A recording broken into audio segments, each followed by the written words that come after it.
Hola jóvenes, buenos días. Nuevamente, aquí me encuentro en las instalaciones de la universidad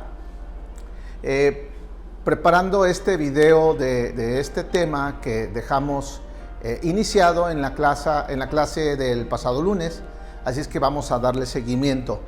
Recordarán que había comentado con ustedes que íbamos a preparar estos videos que vamos a estar subiendo al aula de Classroom, principalmente por sus compañeros que lamentablemente no se han podido conectar a los webinars.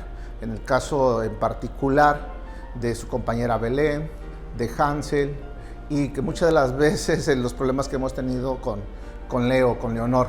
Entonces vamos a buscar el mecanismo para que estos videos también puedan llegar a ellos, no obstante las dificultades que han tenido para conectarse. Bien, pues entonces vamos a darle seguimiento a lo que estábamos hablando el pasado lunes con relación a los principios de los derechos humanos. Entonces, esto ya lo vimos: derechos fundamentales, garantías y derechos humanos. Hablamos también de los sujetos de la relación jurídica, los sujetos activos, el titular, el gobernado de estos derechos, ¿verdad? O sea, y que incluso también podría ser aquellas personas no solo físicas, sino también jurídicas o morales que son sujetos de protección de estos derechos humanos como sujetos activos.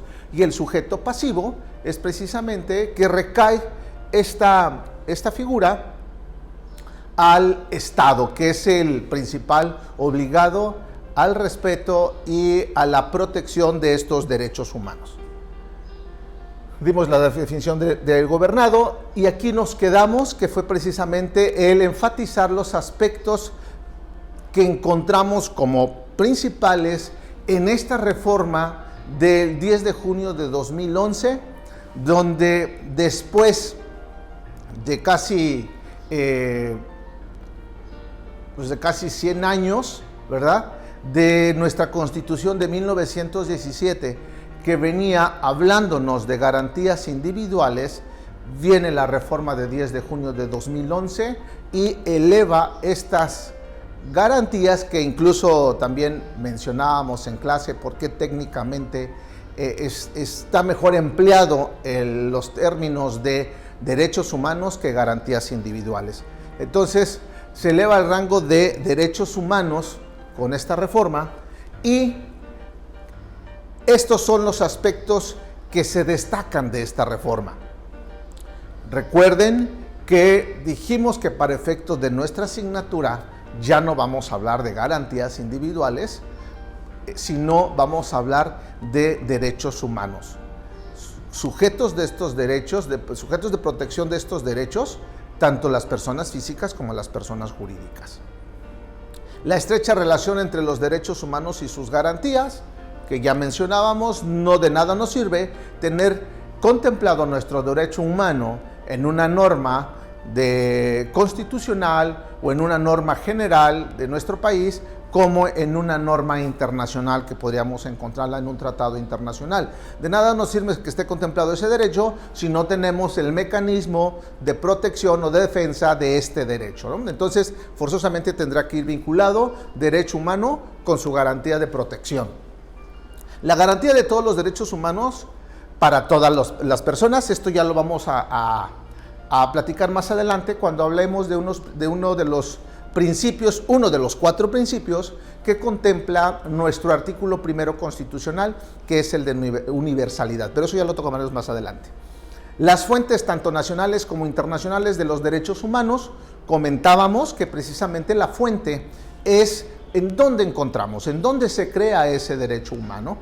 Y pues bueno, tenemos infinidad de fuentes, las platicábamos también, pero las que quiero destacar en particular, pues son esa protección o esa más amplia protección de determinado derecho humano que podemos encontrar en la jurisprudencia no solo de nuestro máximo tribunal, la Suprema Corte de Justicia de la Nación, sino también en las sentencias o resoluciones de la Corte Interamericana de Derechos Humanos. Y también otra de las fuentes de estos derechos humanos son también como fuente estas consultas generales que se hacen ante la Organización de las Naciones Unidas, ¿verdad? Entonces tenemos las resoluciones de la Suprema Corte, su jurisprudencia de la Suprema Corte, estas consultas también que se hacen en esferas internacionales, y obviamente pues también tenemos estas fuentes locales, por llamarlas de una manera, como es nuestra Constitución, como son las normas generales y cualquier otra norma local, ya sea federal, estatal o municipal, que prevea la mayor y mejor protección de un derecho humano determinado.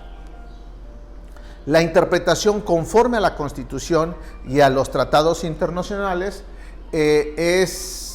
lo dijimos de manera muy genérica en la clase anterior, que este principio que también encontramos en nuestro artículo primero constitucional, que es la interpretación o el principio de interpretación conforme, es decir, conforme a nuestra Constitución y conforme al tratado o convención internacional.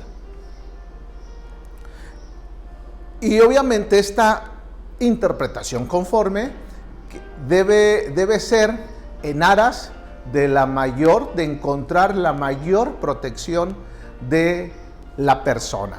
Y hablábamos también del principio pro homine o principio pro persona.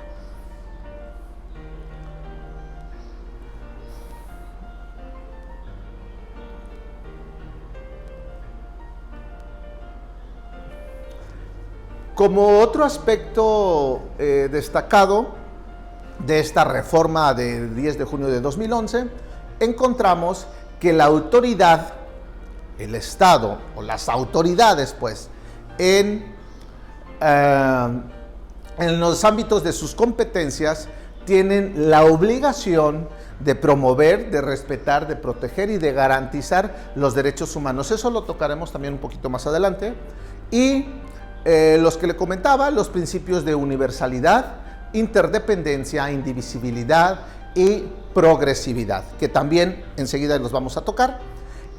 Y este es otro aspecto importante que quiero destacar de esta reforma, que es la prohibición de todas las formas de discriminación que atenten contra la dignidad humana. Acuérdense que incluso vimos ampliamente un video que nos hablaba precisamente de lo que entendemos, cómo conceptualizamos esta dignidad humana, y que tengan por objeto anular o menoscabar los derechos y libertades de las personas, es decir, el menoscabo de estos derechos pasando o valiéndose de una discriminación, es decir, voy a resolver un caso en particular en contra de una persona, de un gobernado, un justiciable, pisoteando esa dignidad humana o trastocando, violentando esa dignidad humana, y a través de una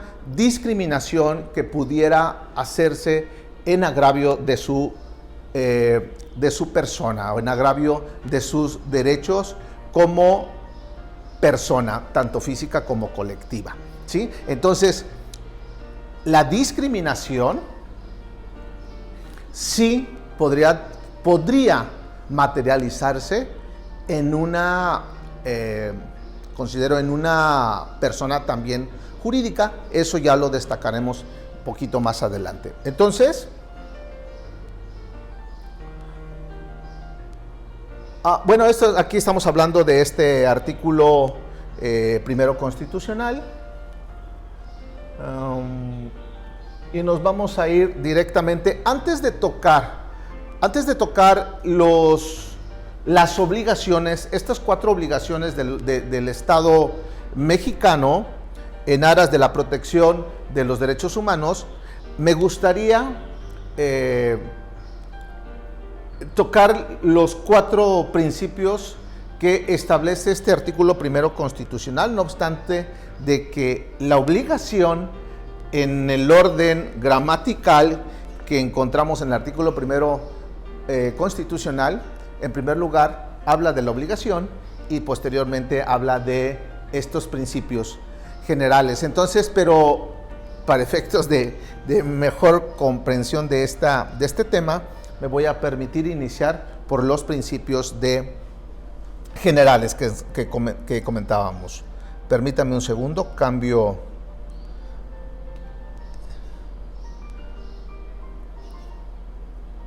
Y me voy a permitir compartir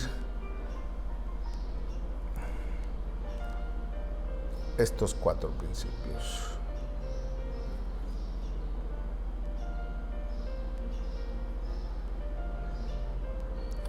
Y dice, principios rectores de los derechos humanos. El artículo primero constitucional, jóvenes, en su artículo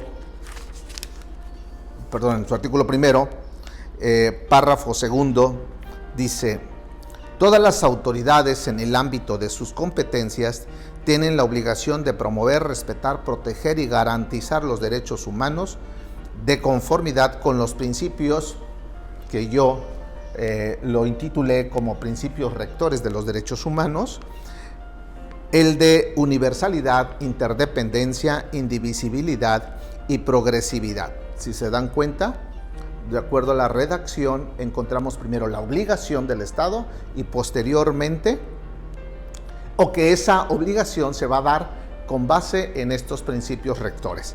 Entonces, considero que en primer lugar vamos a tocar y en qué consisten estos principios rectores. Y nos habla este primer principio, el de universalidad, derechos humanos para todos.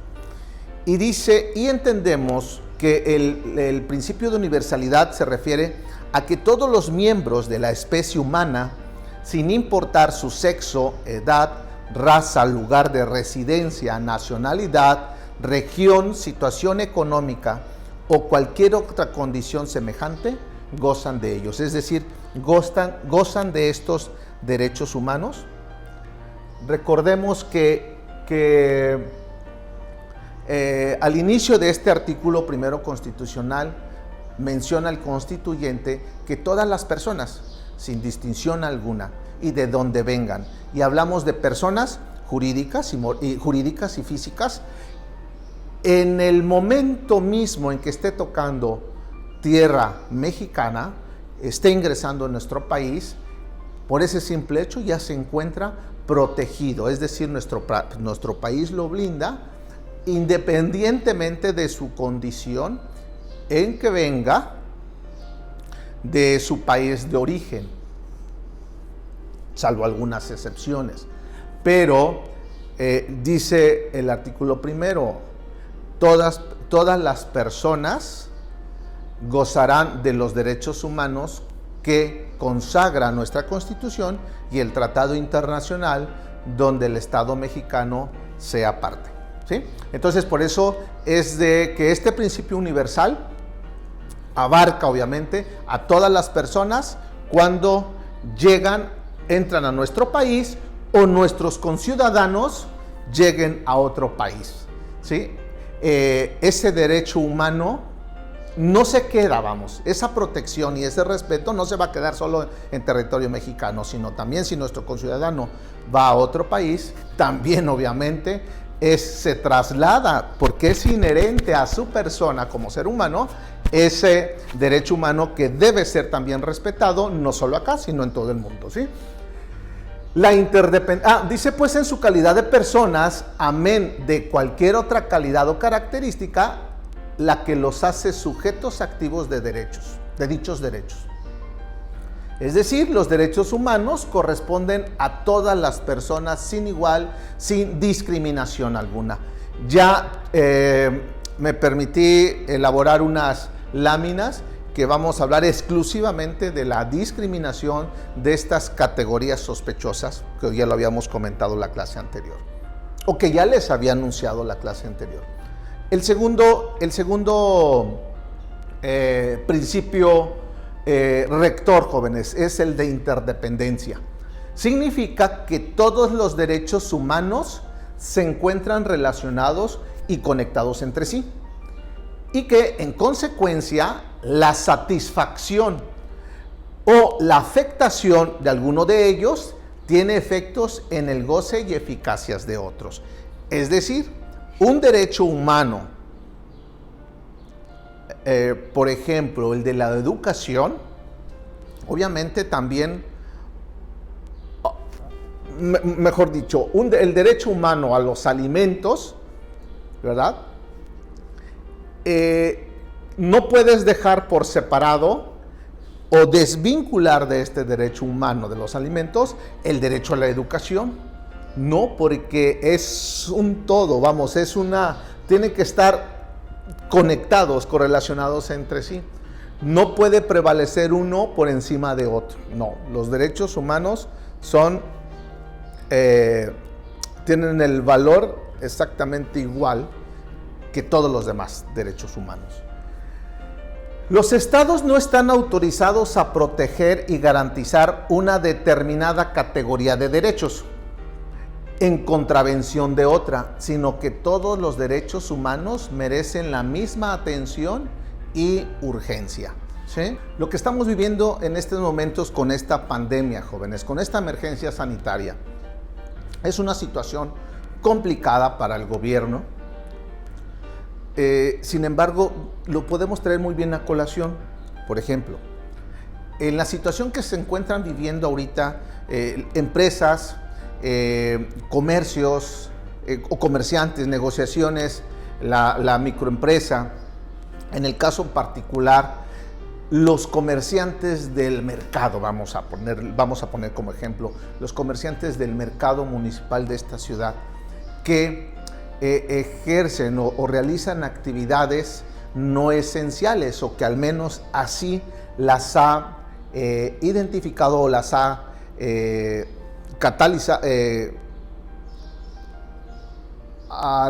ha descrito estas actividades no esenciales el gobierno federal, y que lamentablemente se encuentran inactivas, se encuentran suspendidas esas actividades.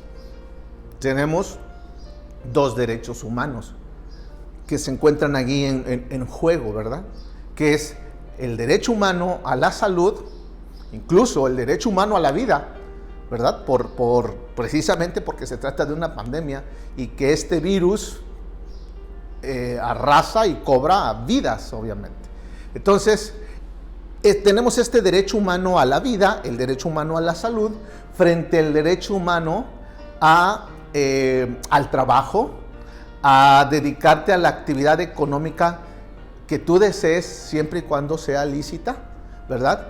El derecho humano a los alimentos, que también se traduce en un derecho humano a la vida, porque pues también el pasar hambre puede trastocar tu salud, incluso puede cobrar hasta la vida de una determinada persona, ¿sí?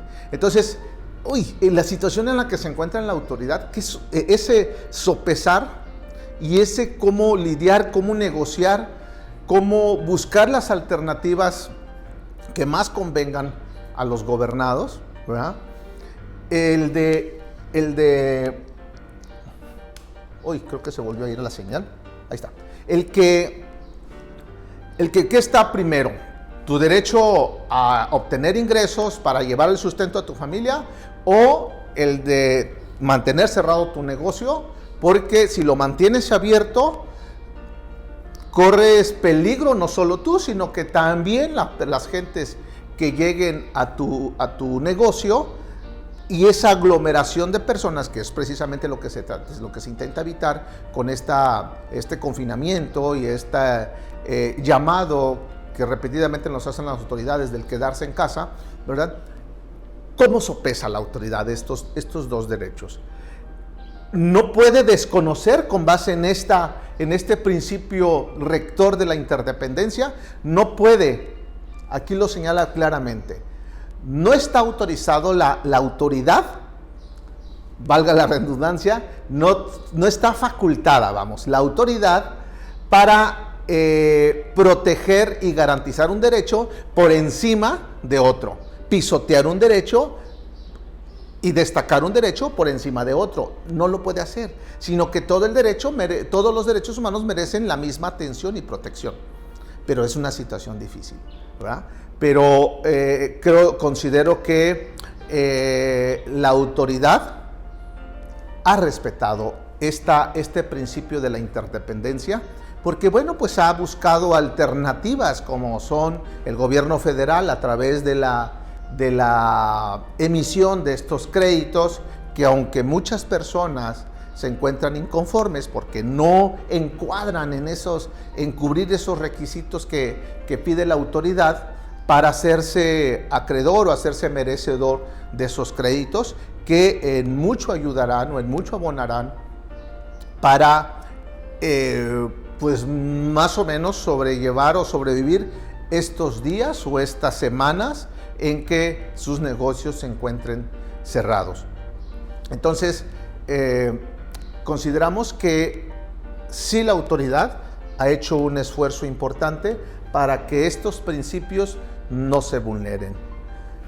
Tenemos también el principio de indivisibilidad, que este principio atiende a que los derechos humanos forman un conjunto inseparable, esto es, que constituyen elementos de un todo que no admiten separación.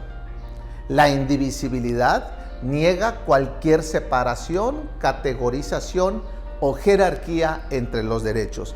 Este principio va muy de la mano del principio anterior, que es el de interdependencia. Incluso algunos tratadistas, cuando hablan de su definición o conceptualización, incluso toman ambos y emiten una sola opinión, porque pues van muy de la mano. Interdependencia, indivisibilidad, ¿sí? Pero aquí lo importante que hay que destacar de estos principios y de estos principios rectores es de que siempre van a estar unidos. No hay una categorización, no hay una categoría cuál es más, cuál es menos, no. Y tampoco, no se pueden dividir, ¿sí? No admiten fraccionarse. Y por último, el principio de progresividad. Desde el punto de vista gramatical, el término progresivo se define como que avanza, favorece al avance o la procura, o que progresa o aumenta en cantidad o perfección, como lo vemos en la imagen que me permití incrustar, que va a ir en ascenso, ¿sí?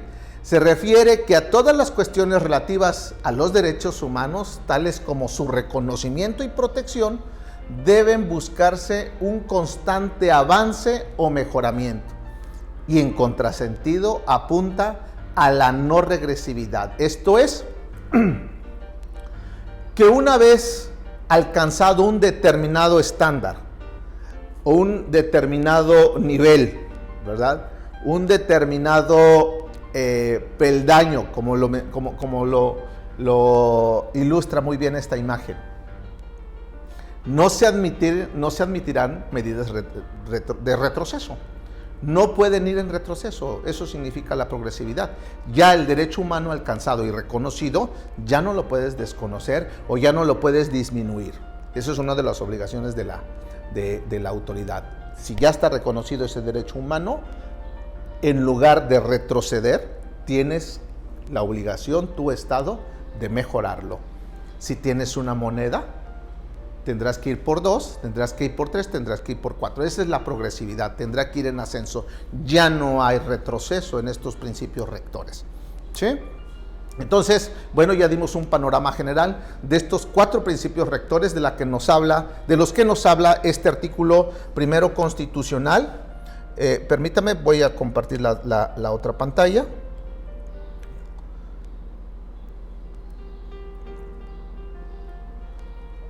Ok. Y ahora sí regresamos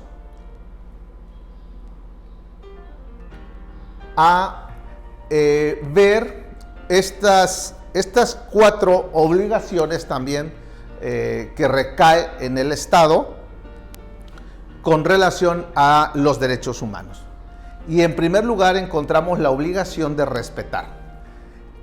Implica la abstención de cometer toda acción u omisión que viole derechos humanos. Deber de la autoridad, es un deber, es una obligación de la autoridad que le impide interferir en el ejercicio de los derechos o ponerlos en peligro. Y obviamente esta obligación recae a la autoridad independientemente del si se trata de una autoridad federal, estatal o municipal, ¿sí? Entonces, no puedes interferir, no puedes violentar mi derecho humano. ¿Qué derecho humano les gusta? Uno de los derechos humanos que uno de ustedes ha seleccionado y que vamos a estar trabajando durante el desarrollo de todo el bimestre. Ya en primer lugar, la obligación de seleccionar el derecho humano en esta ocasión o para esta semana fue el de, ahora ese derecho humano ya me lo identificaste, ya lo ubicaste en la Constitución, ahora ubícamelo en el tratado o en esa norma internacional, de esfera internacional. Ya lo ubicaste, ya sabes muy bien en qué consiste. Ahora ejemplifica o trae un caso práctico, pon como ejemplo un caso práctico donde pueda materializarse o donde podamos identificar, donde podamos detectar ese derecho humano, donde se destaca el derecho humano o donde fue vulnerado o fue violentado ese derecho humano. Y finalmente, como lo pusimos en su tarea, formular sus 3 preguntas. Ya a 5 de ustedes ya les hice las observaciones correspondientes en el Aula Classroom, así es que por favor chéquenlo para perfeccionar ese trabajo, jóvenes. Entonces, respetar como primer deber de la autoridad.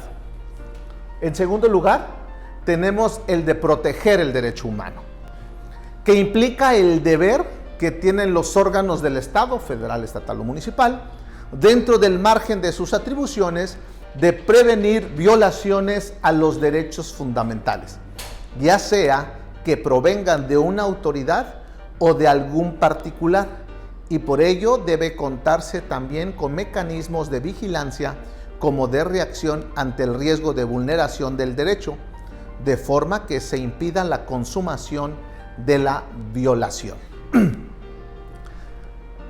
¿Qué notamos aquí?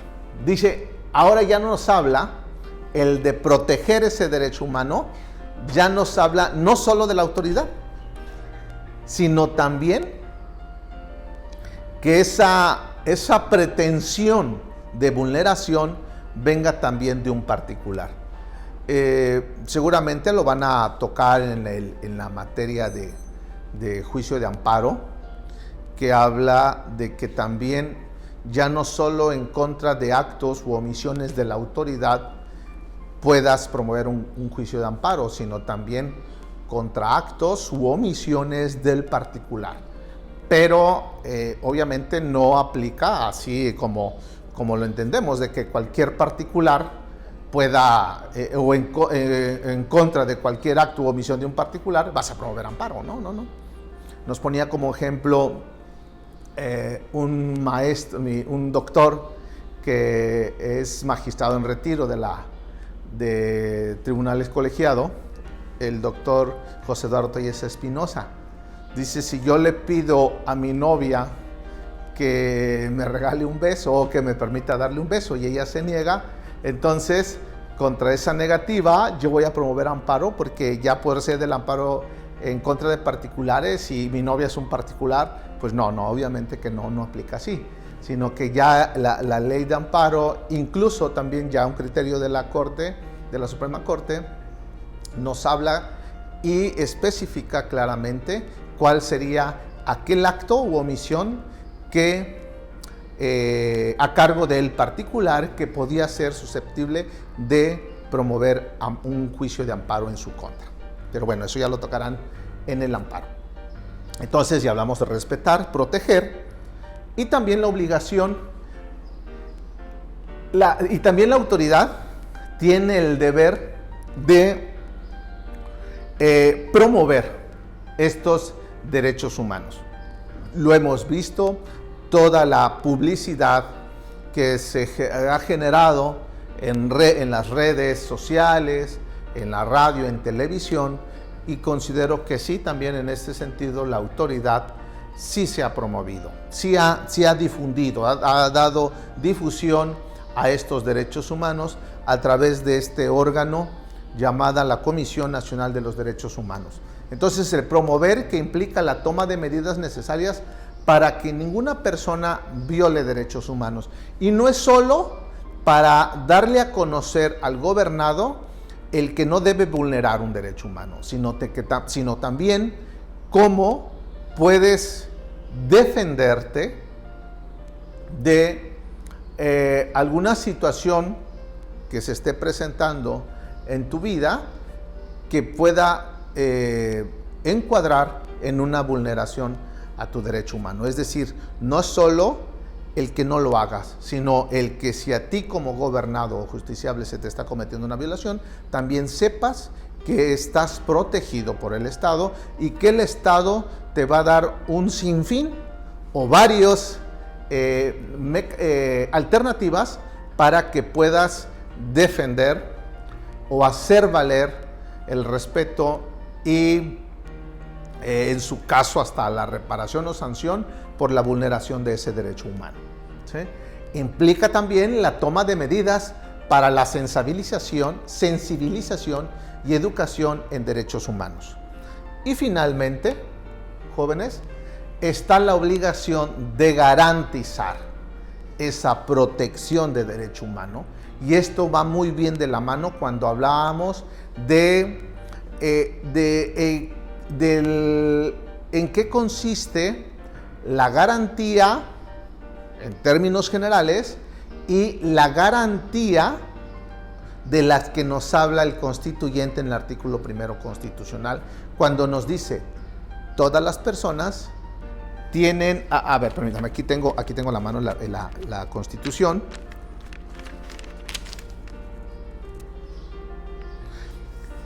Dice todas las personas, artículo 1, párrafo 1 de la Constitucional.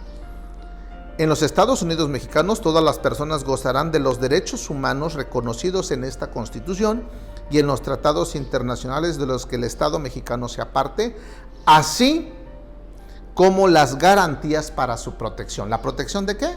Está hablando la protección del derecho humano, ¿sí? Entonces,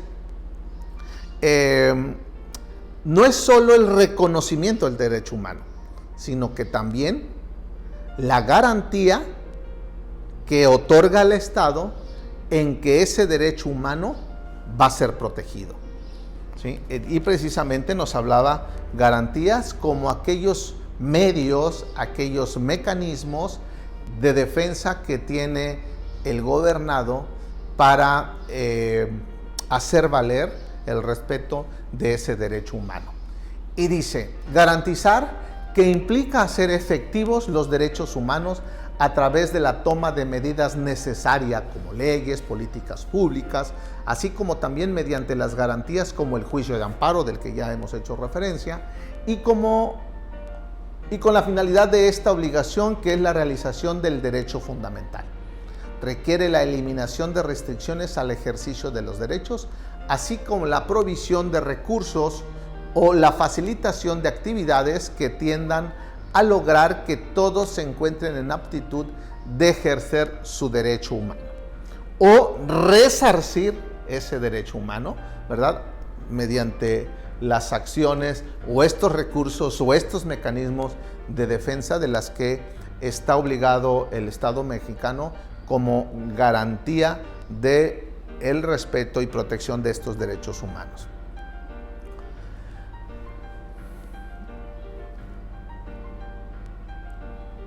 Y nos dice también el artículo 1 constitucional: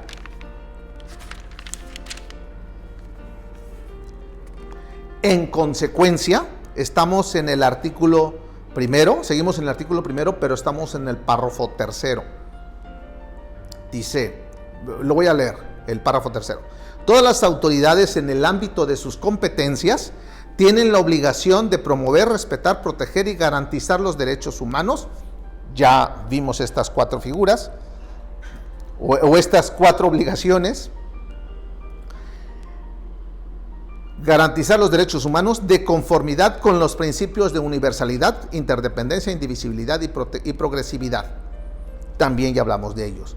En consecuencia, el Estado deberá prevenir, investigar, sancionar y reparar las violaciones a los derechos humanos en los términos que establezca la ley. ¿Sí? Entonces,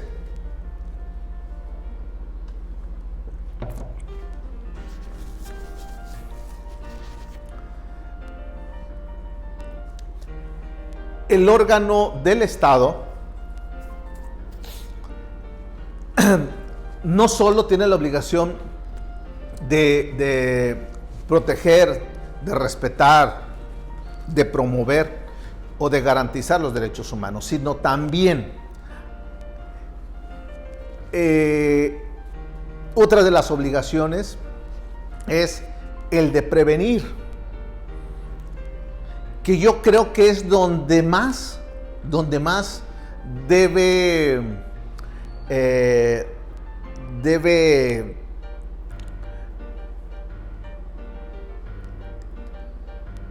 tener la atención el Estado o poner la atención el Estado para que en tomar estas medidas preventivas para no llegar a materializar una violación por parte de alguna autoridad, ¿verdad?, en agravio del gobernado o del sujeto activo.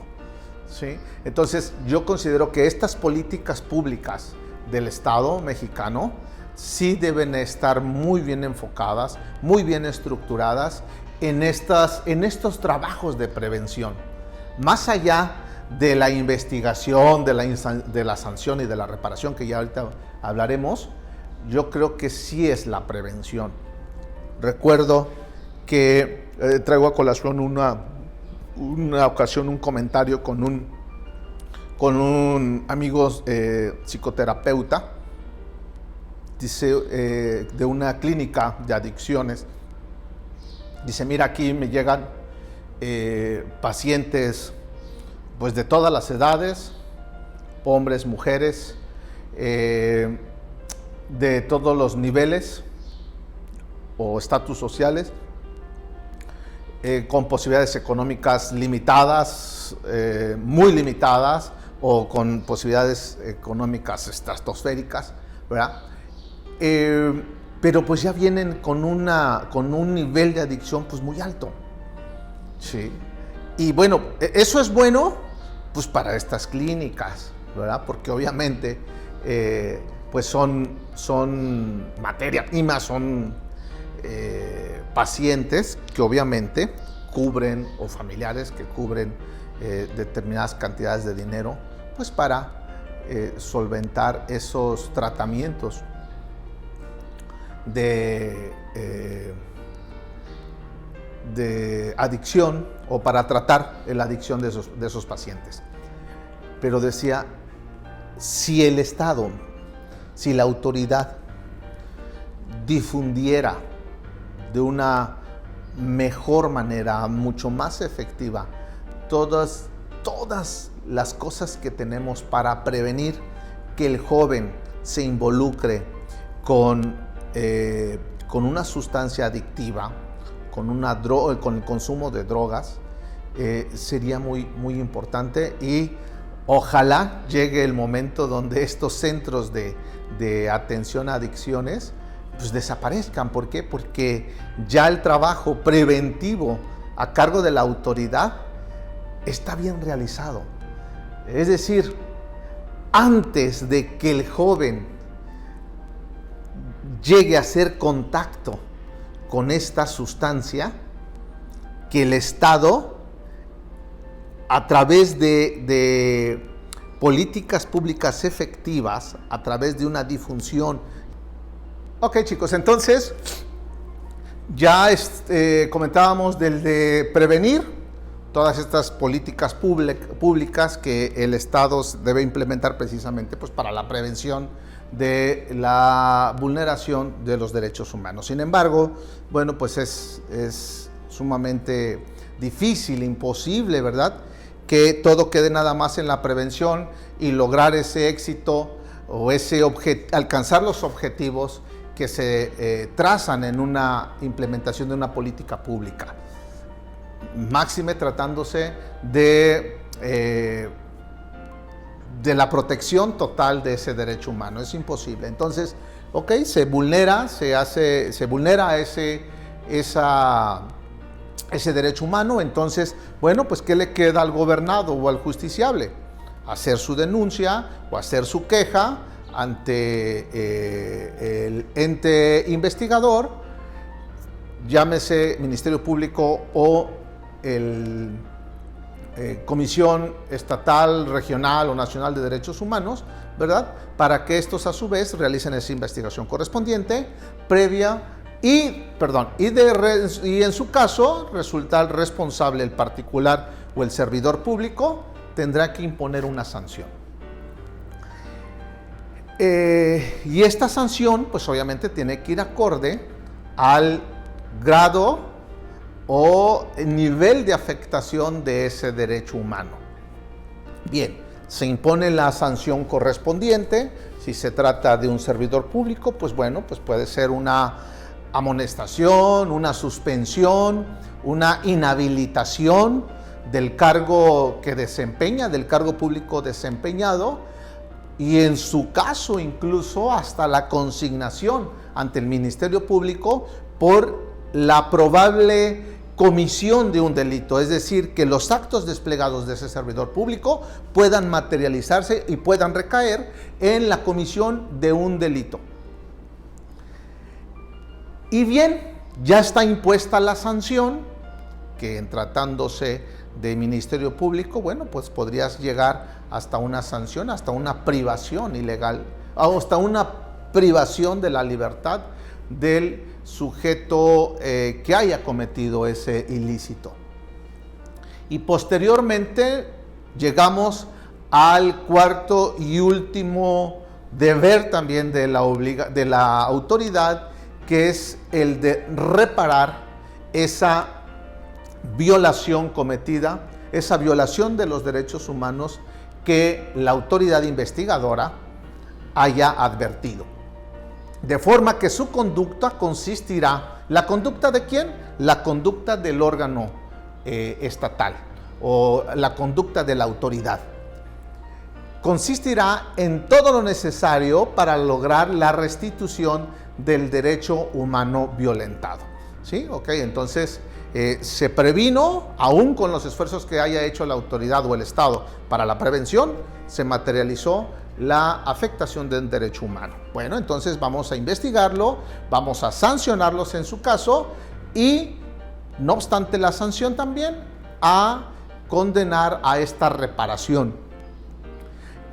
Seguramente nos vamos a encontrar en la materia exclusivamente de los derechos humanos y sus garantías, que eso lo van a tomar un cuatrimestre, creo que más adelante, que vamos a tocar un tema importante, un caso del que fue resuelto, que conoció obviamente y fue resuelto por la Corte Interamericana de Derechos Humanos, que es el caso Radilla Pacheco, que es un caso enigmático, ¿verdad?, y el cual es importante conocerlo porque pues ese caso fue un parteaguas en toda esta reforma constitucional del 10 de junio de 2011. Pero bueno, eso ya lo tocaremos después, en el cual, al igual que ese caso en particular, como muchos otros, donde la Corte Interamericana determina que existe responsabilidad de un Estado, de un país, entonces ordena la Corte precisamente en aras de la restitución de ese derecho humano violentado, condena a la reparación de esa violación a los derechos humanos que se haya cometido. Entonces, muchas de las veces esta reparación, pues, ¿en qué va a consistir? Pues en la restitución de un pago monetario. En el caso particular de este asunto que les comento de Radilla Pacheco, dentro de todo ese catálogo de reparaciones a las que condenó la Corte Interamericana al Estado mexicano, fue, por ejemplo, el de edificar un monumento o un busto, como se le llama, de este personaje de Radilla Pacheco.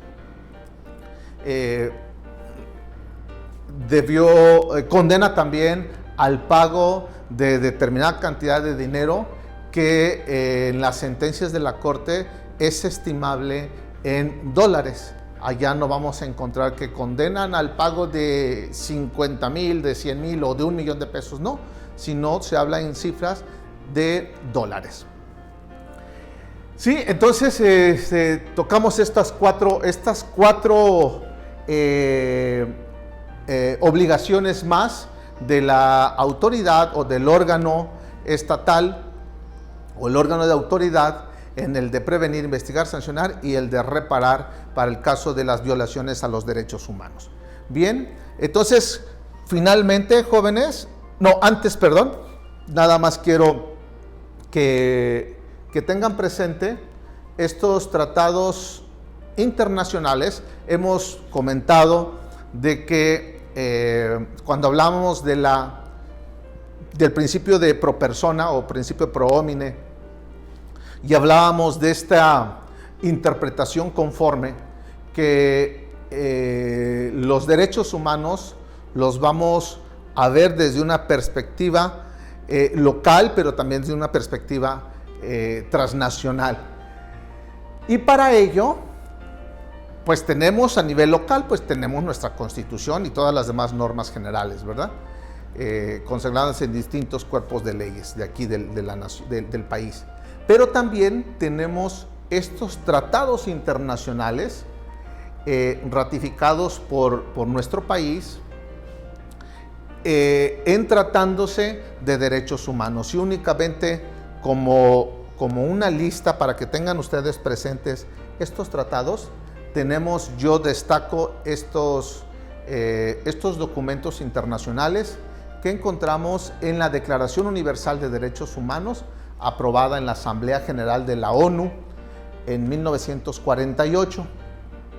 Tenemos la Convención Americana sobre Derechos Humanos, Pacto de San José, Costa Rica. Protocolo adicional a esta Convención sobre Derechos Humanos en materia de derechos económicos, sociales y culturales, llamado protocolo o conocido como el Protocolo de San Salvador. La Convención Interamericana para prevenir y sancionar y erradicar la violencia contra la mujer, conocida como Convención Belén do Pará. Convención sobre los Derechos del Niño, el Pacto Internacional de Derechos Civiles y Políticos, el Pacto Internacional de Derechos Económicos, Sociales y Culturales, Convención sobre los Derechos de las Personas con Discapacidad y este Convenio 169 sobre pueblos indígenas y tribales en países independientes de la Organización Internacional del Trabajo.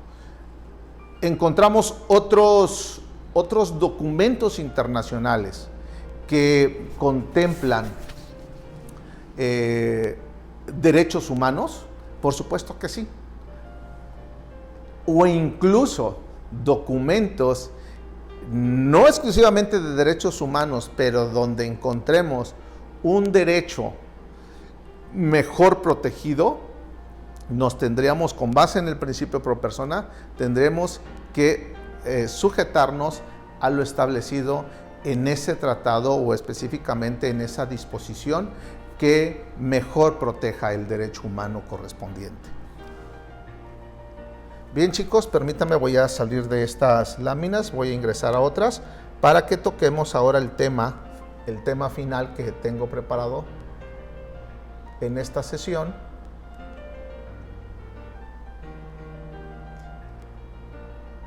Oh, sí, está aquí mismo, perdón.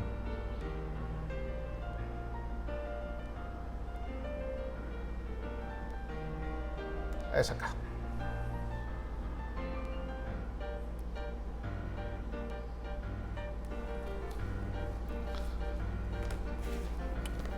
Referíamos al principio que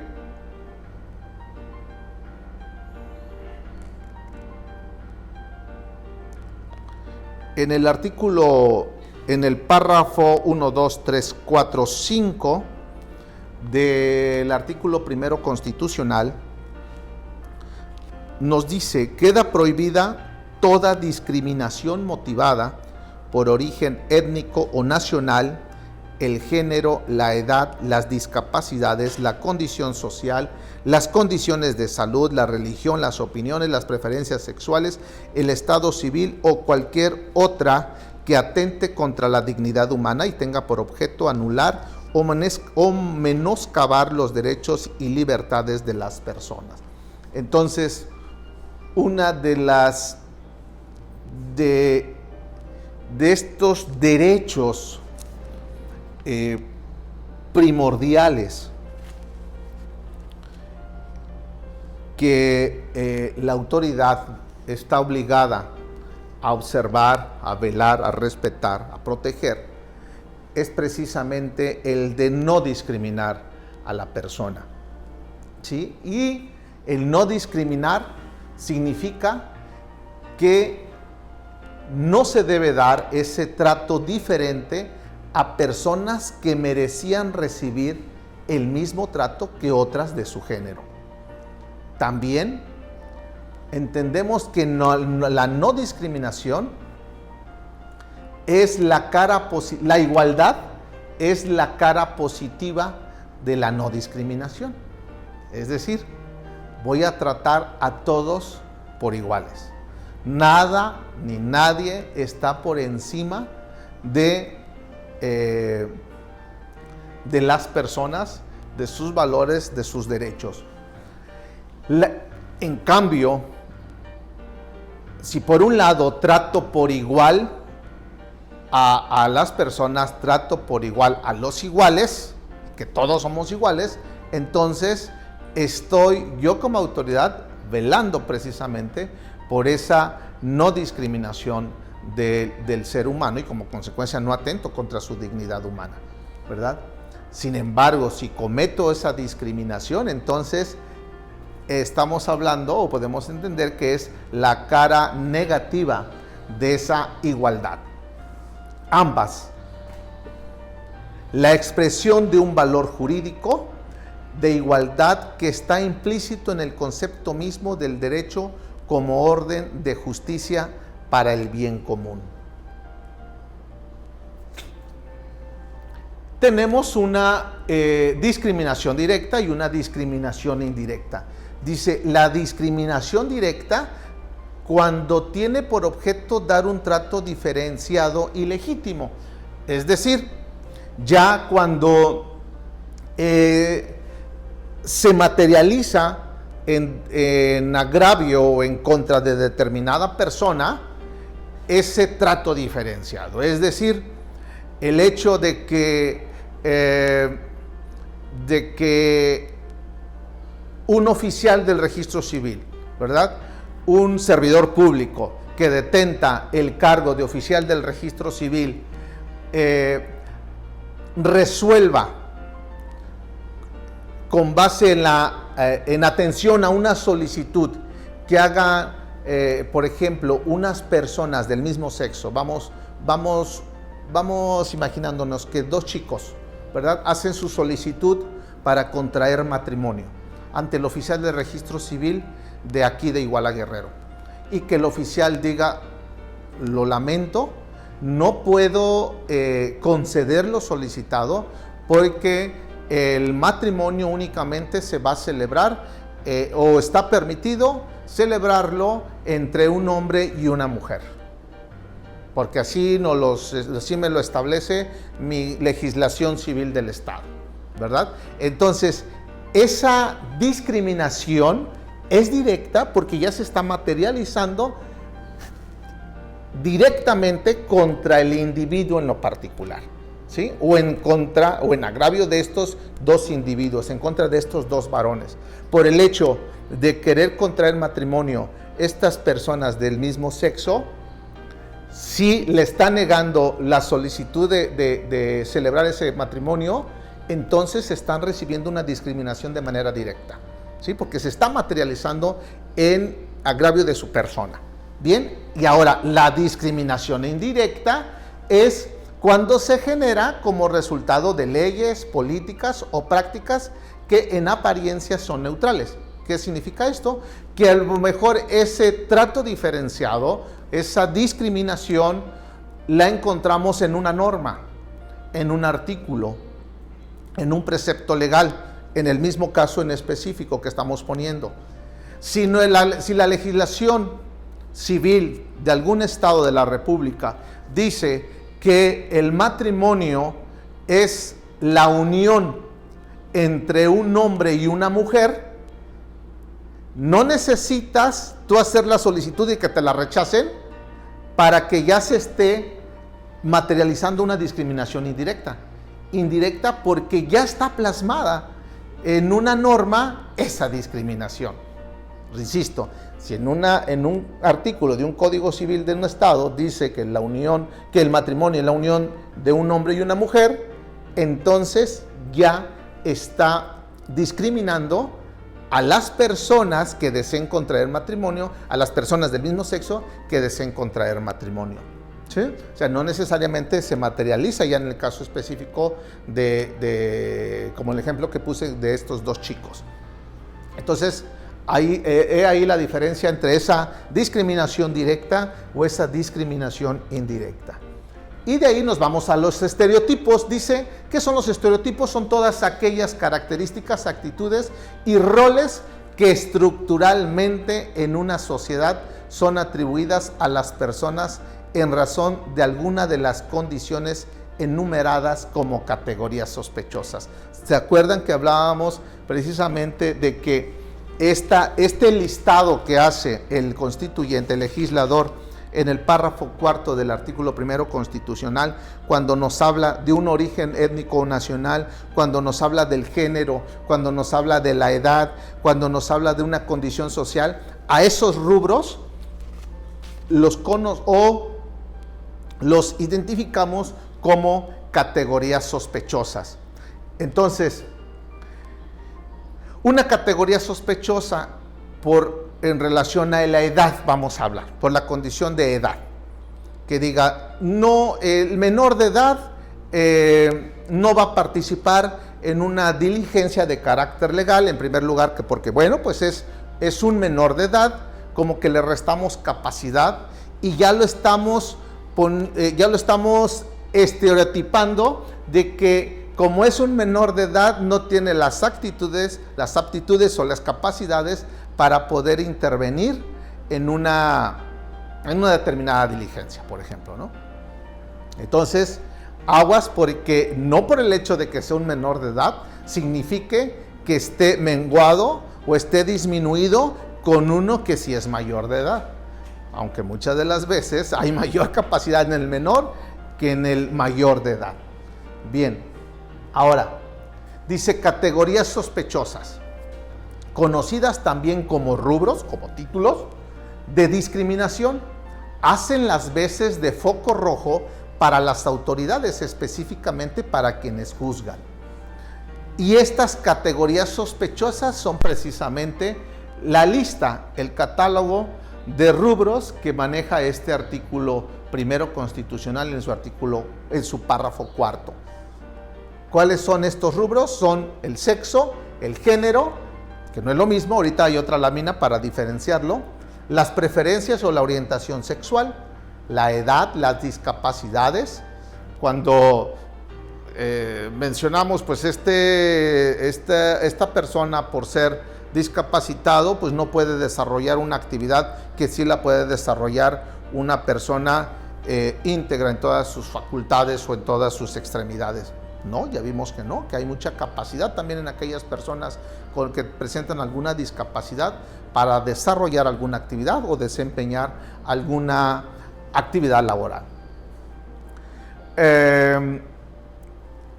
La religión, las opiniones, el estado civil, la raza, color, el idioma, el linaje, etcétera, etcétera, etcétera, la condición económica. Entonces, todas estas, chicos, son esas categorías sospechosas. Categorías sospechosas son los rubros.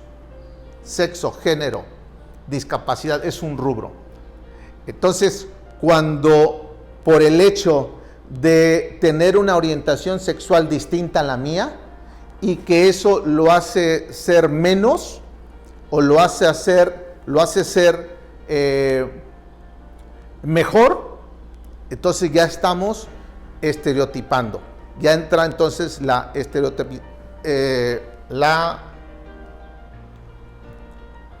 los estereotipos. Y ya cuando ese estereotipo lo traemos a un rubro en especial, entonces ya estamos materializando esa categoría sospechosa. Dice, implica ser Perdón.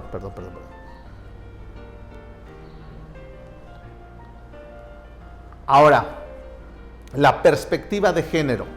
Dice, ¿qué es la perspectiva de género? Implica hacer realidad el derecho a la igualdad.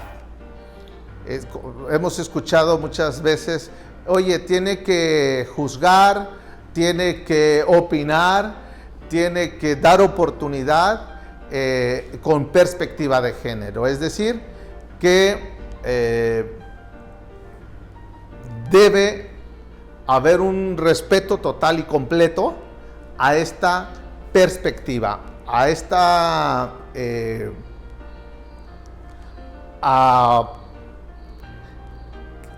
realidad social, dar ese trato por igual, es decir, la misma oportunidad que tiene el varón es la misma oportunidad que tiene la mujer. Entonces, implica ser la realidad del derecho a la igualdad, responde a una obligación constitucional y convencional de combatir la discriminación por medio del quehacer jurisdiccional para garantizar el acceso a la justicia y remediar, en un caso concreto, situaciones asimétricas de poder. Y no es solo